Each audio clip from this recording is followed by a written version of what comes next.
ახლო აღმოსავლეთში მიმდინარე საომარი მოქმედებები და გლობალური ლოგისტიკური ცვლილებები პირდაპირ აისახება საქართველოზე. Როგორც სატრანსპორტო და ლოგისტიკური კომპანიების წარმომადგენლები აცხადებენ, გადაზიდვების სექტორში ვითარება გართულდა, რამაც საზღვაო და სახმელეთო გადაზიდვების ტარიფების ზრდა გამოიწვია. ლოგისტიკის სექტორის წარმომადგენლების განცხადებით ამ ეტაპზე გადაზიდვის ღირებულება საშუალოდ 15-20%-ით არის გაზრდილი. ფასების ზრდა პირდაპირ პროპორციულად ნავთობპროდუქტების გაძვირებას უკავშირდება.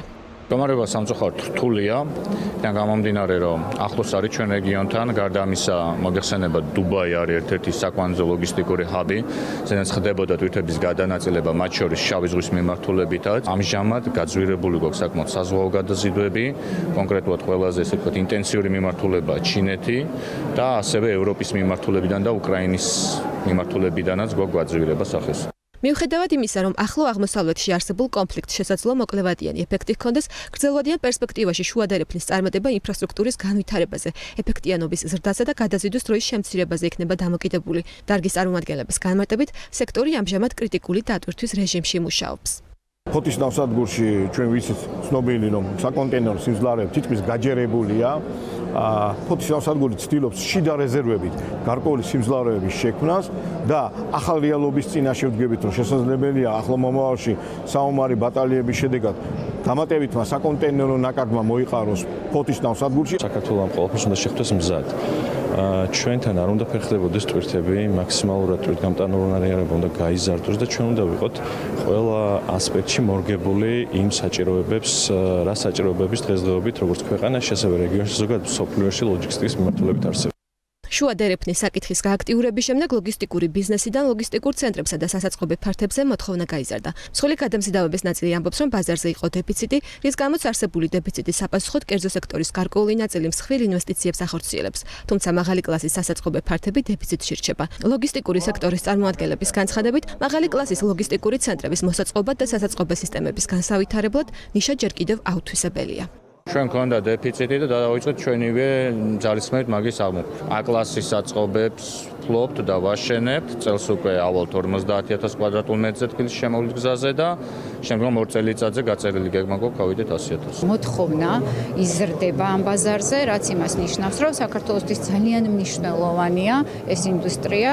შესაბამისად, ჩვენ უნდა ვიყოთ მზად კონდეს საშუალება ინვესტიციების, რომ გავაძლიეროთ ინფრასტრუქტურა და დავხვდეთ ამ მოთხოვნებს ძალიან მომზადებული. ყველა კვლევა ამბობს, რომ მოთხოვნა არის დიდი და ზრდადი, მიწოდება სამწუხაროდ ამ ტემპს ჯერ ვერ ეწევა, განსაკუთრებით მაღალია მოთხოვნა უფრო მაღალი სტანდარტის მქონე და ხურულ საწყობებზე და თითქმის არ არის შევსებული ბაზარი.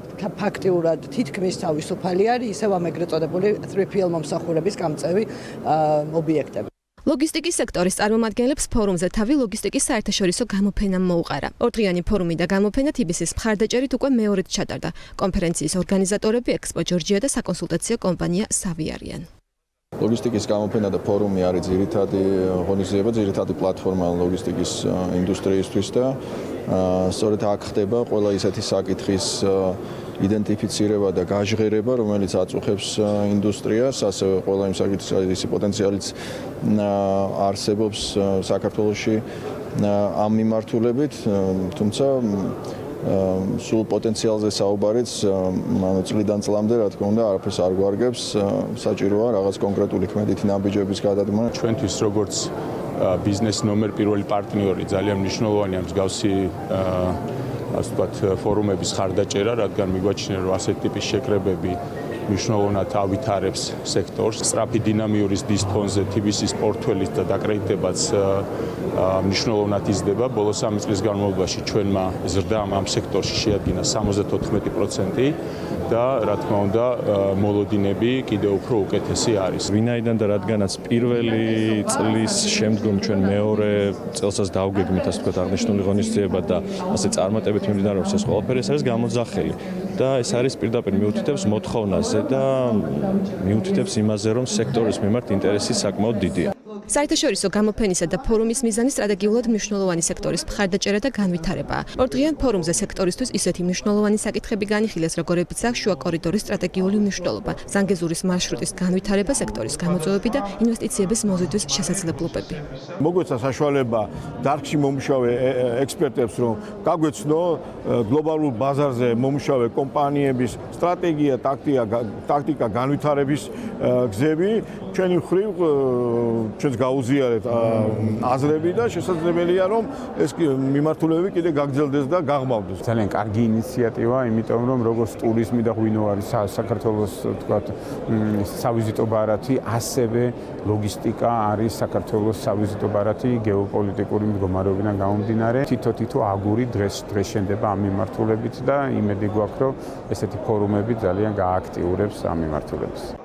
ორგანიზატორების განცხადებით, ლოგისტიკის სექტორი საქართველოს ეკონომიკის ერთ-ერთი სტრატეგიული მიმართულებაა. გეოგრაფიული მდებარეობა ქვეყანას ევროპასა და აზიას შორის მნიშვნელოვან დამაკავშირებელ რგოლად აქცევს, რაც ზრდის სატრანზიტო პოტენციალს და პირდაპირ აისახება ეკონომიკურ აქტივობაზე. სექტორის წილი მთლიანში და პროდუქტში 6%-ს აღემატება და ბოლო წლებში სტაბილური ზრდით გამოირჩევა.